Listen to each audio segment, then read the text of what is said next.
ఇవాళ ప్రారంభించినవి future city development authority office కానీ లేకపోతే ఈ రోడ్లు కానీ పక్కనే నిర్మాణం జరుగుతున్న స్కిల్స్ యూనివర్సిటీ ఎప్పుడొస్తుందో అని అనుకోకండి.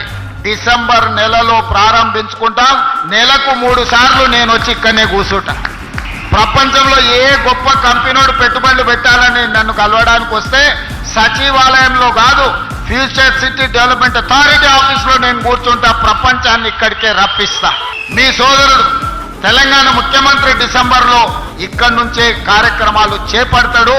అదేవిధంగా నెలకు 4 సార్లు మా ఉప ముఖ్యమంత్రి గారిని, మా శ్రీధర్ బాబుని ఇక్కడ వచ్చి కూర్చొని కార్యక్రమాలు నిర్వహించాల్సిందిగా వారిద్దరు కూడా నేను సూచన చేస్తున్నా. మనం ఉంటే వ్యవస్థలన్నీ ఇక్కడికి వస్తే ఈ సమస్యల్ని పరిష్కరించడానికి అవకాశం ఉంటుంది.